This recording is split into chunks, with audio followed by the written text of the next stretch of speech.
నిరీక్షణ prayer house మరియు centre సంఘముల తరపున కనికర సంపన్నుడైన యేసుక్రీస్తు నామంలో మీ అందరికీ నా ప్రత్యేకమైన వందనములు. నేటి దేవుని మాట మీకా గ్రంథము 4వ అధ్యాయం 6వ వచనం. వెళ్ళగొట్టబడిన వారిని, బాధింపబడిన వారిని సమకూర్చుదును. మీకా ప్రవక్త యూదా మరియు ఇశ్రాయేలు ప్రజలు చేసిన పాపాలను గద్దిస్తూ దేవుని తీర్పును ప్రకటించాడు. అయితే 4వ అధ్యాయంలో దేవుడు తన ప్రజలపై చూపబోయే కృప మరియు పునరుద్ధరణ ఆశ గురించి ఇక్కడ ప్రవచిస్తూ ఉన్నాడు. ఆ దినమున అనే మాట మెస్సియ రాజ్యాన్ని మరియు దేవుని రక్షణ కార్యాన్ని సూచిస్తుంది. శిక్ష కారణంగా చెదిరిపోయిన బలహీనమైన ప్రజలను దేవుడు తిరిగి సమకూర్చుతానని వాగ్దానం చేస్తూ ఉన్నాడు. కుంటి దానిని అనగా బలహీనులు, బాధపడుతున్నవారు, వెళ్ళగొట్టబడినది అనగా చెరలోకి వెళ్ళిన వారు, తిరస్కరించబడిన వారు, శ్రమ పెట్టినది అనగా కష్టాలు బాధలు అనుభవించిన వారు దేవుడు వారిని మరిచిపోలేదు. పై వచనం ద్వారా వారిని తిరిగి తన దగ్గరకు చేర్చుకుంటారని హామీ ఇస్తూ ఉన్నాడు.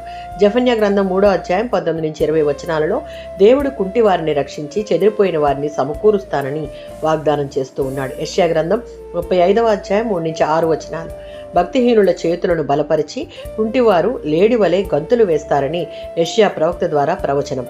మనుషులు నిరాకరించిన వారిని దేవుడు మరిచిపోక అంగీకరిస్తాడు. దేవుడు బలహీనులను మరిచిపోడు. పాపము, బాధ లేదా అపజయాల వల్ల చెదిరిపోయిన, విరిగిపోయిన జీవితాలను పునరుద్ధరిస్తాడు.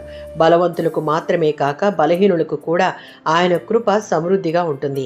దేవుడు శిక్షించినా చివరికి తన ప్రజలను తిరిగి తన దగ్గరకు సమకూరుస్తాడు.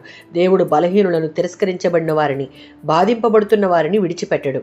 ఆయన వారిని వెదికి సమకూర్చి స్వస్థపరిచి తన మహిమ కొరకు ఉపయోగిస్తాడు. ఆమేన్.